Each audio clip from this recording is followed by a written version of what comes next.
All right, here I am at the West Jefferson Avenue and Cicotte Street Railroad crossing in Ecorse, Michigan.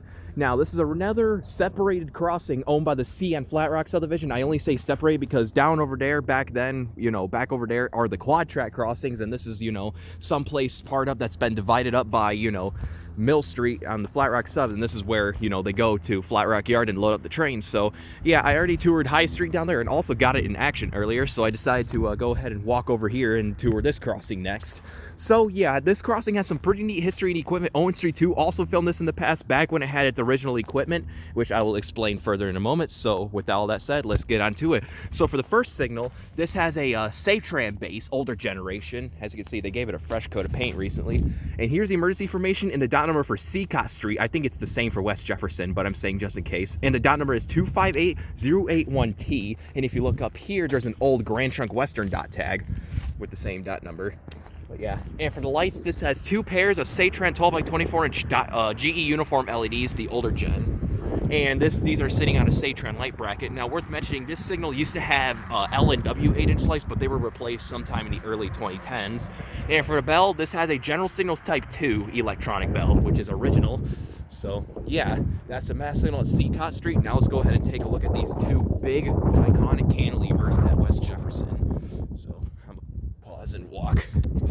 All right, so here are the two signals at West Jefferson. And then let's go ahead and take a look over here. So for the first cantilever, this has either a WRS or a Walpart incorporated cantilever, most likely a branch brand of WRS. That's what it looks like. And here's the emergency information and the dot number for West Jefferson Avenue, and I did find out that it's actually different from Cicotte, and the dot number is 258080L. And up here you can see an old DT&I dot tag that is made of paper. And over there, the flat rock train's coming back, so I gotta hurry up. And for the lights, it has mass lights has two pairs of Satran 12 by 24 inch GE uniform LEDs with a Satran light bracket. Same goes with the overhead are four more pairs of these lights. And for a bell, this has a low pitch Siemens electronic bell, which just recently replaced a dead Satran mechanical bell.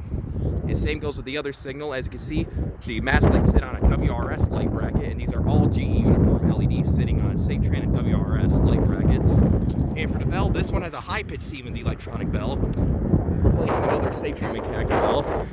So yeah, that is their show. Here's the West Jefferson relay case, and down there is heading towards Westfield Street in the Flat Rock Yard for the track.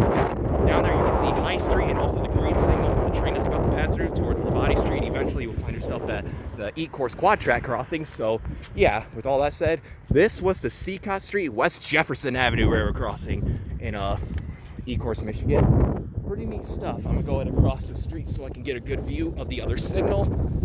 It's a 4-lane road, it's super wide. So yeah, you can see an old dot tag on the side right here, and they gave this section a fresh coat of paint, which is weird. So yeah, with all that said, over and out.